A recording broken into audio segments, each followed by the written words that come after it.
তোমাদের ষষ্ঠ শ্রেণীর গণিত বইয়ের অঙ্ক অনুশীলনী 4.3 পৃষ্ঠা 93 এইগুলো হচ্ছে বীজগণিতের যোগ অঙ্ক। তাহলে তো তোমার কমা পর্যন্ত এই যে 3a + 4b এটা কমা আছে না, তাহলে এটা হবে এই সংখ্যাটা হবে এক লাইনে আর কমার পরেরটা হবে আরেক লাইনে। তাহলে আমরা তুলবো কীভাবে, এই যে লেখো 3a + 4b আর নিচে লিখবো কমার পরেরটা এর নিচে এটা লিখবো 3 এর নিচে লিখবো এ আর 4b এর নিচে লিখবো 3b, বুঝছো নি?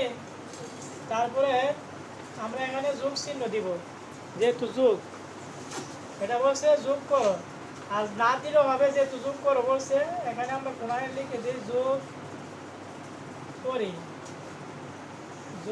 হ্যাঁ যোগ করি। তাইলে এবার বলো 4b আর 3b কত হয়, কয়টা বি হয়? হ্যাঁ, তাহলে লিখবো আমরা 7b আর 3a আর এখানে একটা এ, কয়টা হয়? 4টা, মানে 4a 4a + 7b, এটা কি অ্যান্সার?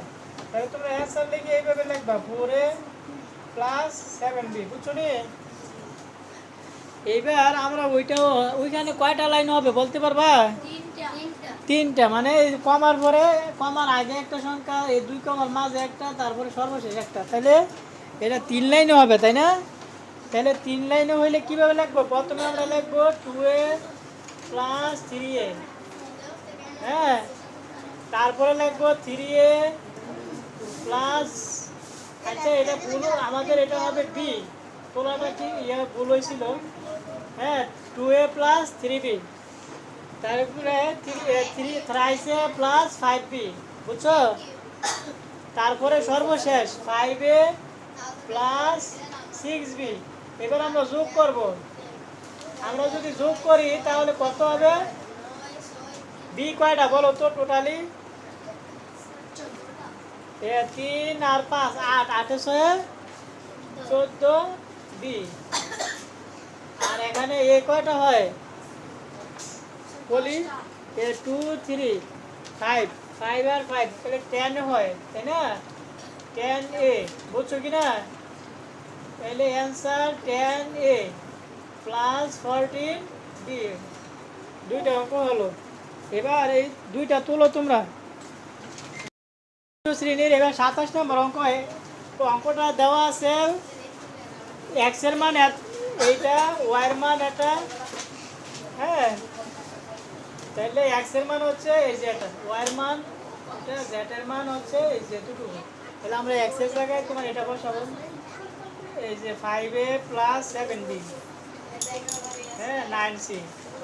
তাহলে এবার ব্র্যাকেট দিতেও পারি, তারপরে ওয়াই এর মান বসাবো, ওয়াই এর মান তুমি উঠছো না, হ্যাঁ স্যার, ওয়াই এর মান বসাবো b - 3a 4c, তারপরে জেড এর মান বসাবো, হ্যাঁ জেড এর মানটা বসাবো c - 2b + a। পয়সার বুঝছো? মানে এক্স এর মান হয়েছে এই যে এটা বসাইলাম, প্লাস দিয়ে ওয়াই এর মান বসালাম, তারপরে জেড এর মান। এবার আমরা ব্র্যাকেট তুলবো, আমরা ব্র্যাকেট তুললে কিভাবে লিখবো? 5a 7b 9c, হ্যাঁ, তারপরে যে 3a - 4c,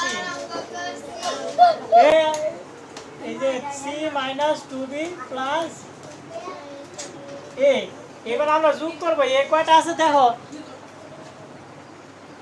এখানে 5টা এ, এখানে 5টার থেকে 3টা গেলে তাই 2টা এ, আর লাস্ট আছে একটা 3a, বুঝছো কিনা?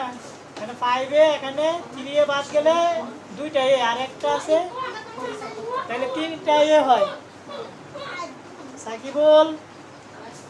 তারপরে এখানে 7টা বি আর এখানে একটা বি, 8টা বি, 8টা বি থেকে 6টা 2টা গেলে 6b।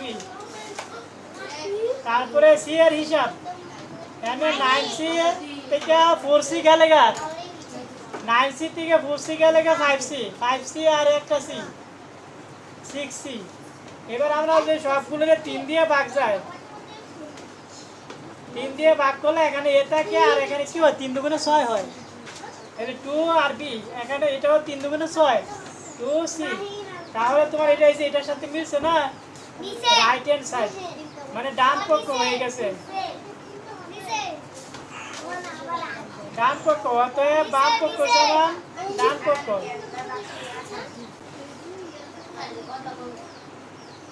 দেখানো হলো লেখবা তোমাদের কাজ শেষ